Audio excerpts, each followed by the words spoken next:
এটা যার মধ্যে যে কোনো একটা ফরম্যাটে সেভ করলে ওগুলো দেখা যায় মোবাইলের মধ্যে দেখা যায় ডিজাইনগুলো। সিবাত ভাই সরাসরি পার্ট ফাইল দেখা যাবে না, পার্ট ফাইল দেখা যাবে না। সেটা প্রোডাকশনে গেলে আমরা শুধু এই দুইটা ইউজ করতে পারবো। হ্যাঁ, প্রোডাকশনে গেলে এই দুটো IGS আর প্যারাসোলিড এক্সট্রি, তো দুটার মধ্যে বেসিক পার্থক্য কি? এই দুটার মধ্যে বেসিক পার্থক্য হচ্ছে IGES সরাসরি হচ্ছে সলিডওয়ার্কস থেকে আপনার সারফেসে কনভার্ট করে, মানে আপনার যে ডিজাইনটা আছে সেটা সারফেসে কনভার্ট করবে কিসে? IGES এ। আর যদি আপনার প্যারাসোলিড এক্সট্রি দেই তাহলে সরাসরি সে সলিডেই নিবে। তো দুইটার পার্থক্য হচ্ছে যে আমার এই দুইটা ফাইল IGS যদি আমি নেই সলিড মাস্টার ক্যামে তাহলে আমাকে আর সারফেসে কনভার্ট করতে হয় না, আর যদি আমি প্যারাসোলিড এক্সট্রি নেই তাহলে সলিড থেকে আমাকে সারফেসে কনভার্ট করে নিতে হবে, সারফেসেই আমাকে রাখতে হবে। তার কারণ হচ্ছে যে যদি আমার দেখা যায় যে মাস্টার ক্যাম সফটওয়্যার আমার সারফেসটাই শুধু কাউন্ট করে, যখন 3D প্রোগ্রামিং করব তখন সে সারফেস কাউন্ট করে সে টুলপাথ জেনারেট করবে। এখন যদি আমরা সলিডে থাকে তাহলে সে টুলপাথ কিন্তু এটা জেনারেট করবে না, সে শুধু সারফেস চেনে আর কিছু চেনে না। তো আমার এই দুইটা ফরম্যাটে নেওয়ার অসুবিধা কি? সুবিধা হচ্ছে IGS এ নিলে আমাদের আর সলিডে করার দরকার পড়তেছে না, আর যদি প্যারাসোলিড এক্সট্রিতে নেই তাহলে কনভার্ট করতে হবে। হ্যাঁ, IGES এ নিলে একটা অসুবিধা আছে, যদি আপনার ডিজাইনটা অনেক সারফেস থাকে, অনেকগুলো সারফেস 10,000 20,000 সারফেস থাকে, মানে ডিজাইন যদি যত ক্রিটিক্যাল হবে তত সারফেস বাড়বে। যদি 10,000 15,000 সারফেস থাকে তখন সারফেসগুলো ফেটে যাওয়ার সম্ভাবনা থাকে, মাঝখান দিয়ে ফেটে যায় এই মাস্টার ক্যাম ফাইলে নিলে, তখন যখন আপনার ফেটে যাবে তখন ওই দিক দিয়ে কাটার টুলপাথ জেনারেট করবে না, কারণ ফাটা তো থাকবে, ফাঁকা থাকবে। এক, দুই নম্বর হচ্ছে কিছু কিছু সারফেস আবার মিসও হয়ে যায়, ঠিক আছে? যে কারণে প্যারাসোলিড এক্সট্রি নেওয়াটা সহজ। যদি ভারী কোনো ফাইল হয়, ভারী কোনো সারফেসের ডিজাইনার হয় তাহলে সেক্ষেত্রে আপনারা প্যারাসোলিড এক্সট্রিটা ব্যবহার করবেন। আর যদি নরমাল কোনো ডিজাইন হয় সরাসরি IGS করেন তাহলে আপনার টাইমটা কম লাগবে। এটা কি স্যার পরে কনভার্ট করে দেব যদি প্যারাসোলিডে নিই?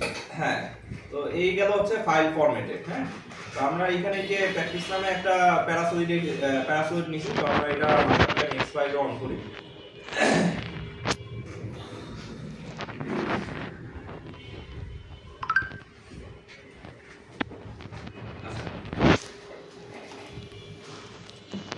ডিজাইনটা অলরেডি করা আছে। হ্যাঁ, ফার্স্ট কাজ হচ্ছে যে আমরা মাস্টার ক্যামে যখন একটা ফাইল দিব, ডিজাইন ফাইল, তখন ফার্স্ট কাজ হচ্ছে সেটা ওরিয়েন্টেশন করা। আমি এটা CNC মিলিং এর ক্ষেত্রে আমি বলতেছি, হ্যাঁ, লেদের ক্ষেত্রে তখন আবার আলাদা হতো। CNC মিলিং এর ক্ষেত্রে যেহেতু ফার্স্ট কাজ হচ্ছে যে আমার এই ইয়াটাকে ওরিয়েন্টেশন করা, পার্টটাকে ওরিয়েন্টেশন করা। আমি যেভাবে পার্টটাকে ওরিয়েন্টেশন করব মেশিনেও ঠিক ওইভাবে পার্টটাকে ওরিয়েন্টেশন করতে হবে।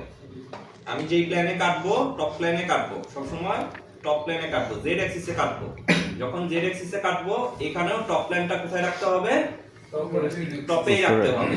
তো এখানে দেখেন কয়েকটা ভিউ আছে, এখানে আছে টপ, হ্যাঁ, এখানে আছে ফ্রন্ট, এখানে আছে হচ্ছে রাইট, আর এটা আইসোমেট্রিক জাস্ট দেখার জন্য, কিন্তু আমাদের বেসিক্যালি কাজে লাগে না। তো এখানে আমরা শেডেড দিয়ে দিলাম, শেডটা আমার চলে আসলো। তো আমি টপ প্ল্যানে দেখি কোথায় আছে।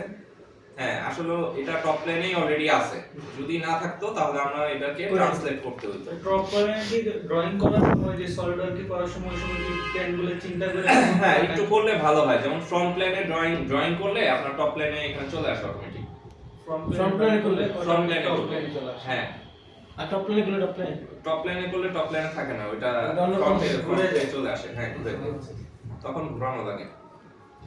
তো ইয়ার মেইন কাজ হচ্ছে আমরা যেহেতু এটা টপ প্ল্যানেই আছে, কিন্তু আমাদের এটা হচ্ছে অরিজিন, এই যে নিচে দেখতেছেন না, এটা হচ্ছে অরিজিন। তো অরিজিনটা কোথায় আছে? নিচে আছে।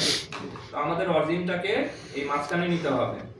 আর বেসিক্যালি যদি আমাদের এইভাবে যদি এখন যেই ওরিয়েন্টেশনে আছে এইভাবে কিন্তু ওয়ার্কপিসটাকে সেট করতে হবে। ডানারটা ধরতে হবে এক্স অ্যাক্সিস, এই যে আপনি নিচে দেখেন এখানে এক্স ওয়াই অ্যাক্সিস ইন্ডিকেট করে দেওয়া আছে।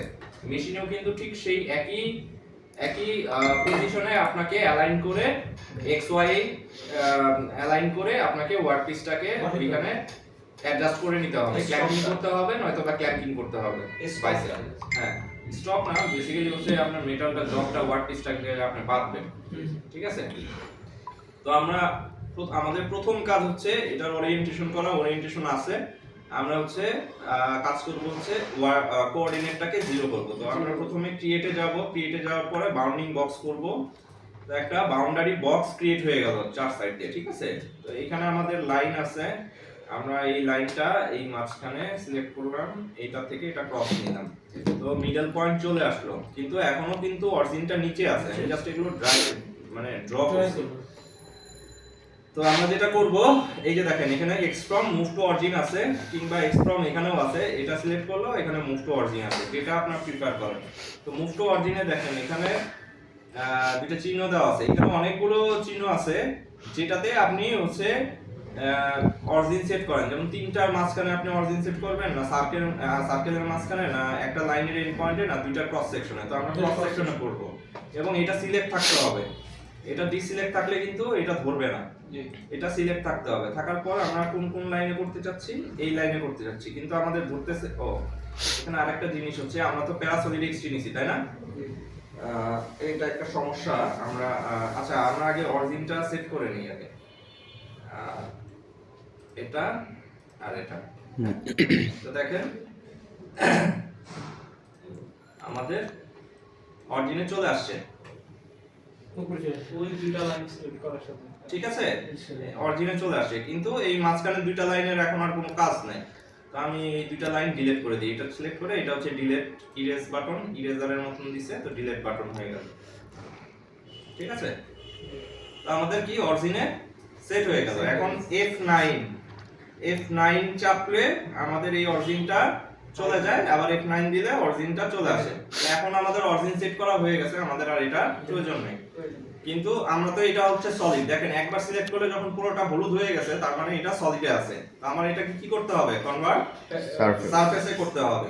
তো পুরোটা আমি সিলেক্ট করলাম, করার পরে ক্রিয়েটে যাব, সারফেস কোথা থেকে, ফ্রম সলিড থেকে। সলিড থেকে তো আমরা সারফেসে করতেছি, তাই না? কোথায় গেলাম, সারফেস ফ্রম সলিড। দেখেন আমার এটা কনভার্ট হয়ে যাচ্ছে, দেখেন কনভার্ট অলরেডি হয়ে গেছে। একটা ইয়েলো দেখা যাচ্ছে না, আর বাইরেরটা হচ্ছে সবুজ। হ্যাঁ, বাইরেরটা হচ্ছে সবুজ। তো ইয়েলোটা হচ্ছে আমাদের কি, সলিড বডি।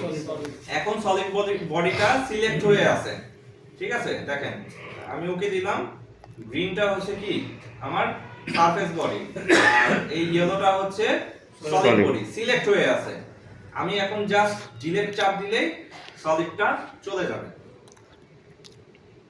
ঠিক আছে। এখন এগুলো সব সারফেস। দেখেন এই একটা পেজ আমি ডিলিট করি, শুধুমাত্র সারফেস থাকবে, আর কিছু না, ভিতরে সব ফাঁপা থাকবে, ঠিক আছে। এখন হচ্ছে আমাদের কাজটা হচ্ছে এটার কালার চেঞ্জ করা। তো পুরোটা আমি সিলেক্ট করলাম, করার পরে এই যে এখানে কালার বাটন আছে, এখানে রাইট বাটনে ক্লিক করার পরে আমরা একটা কালার চুজ করে নিলাম, যেটা এটা রিফ্লেক্টিং কালার, ঠিক আছে।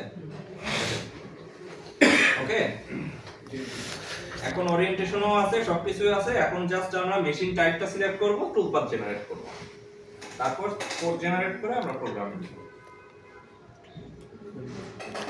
ঠিক আছে। এটা হচ্ছে বেসিক ধারণা, যেটা চাইছিলেন শর্ট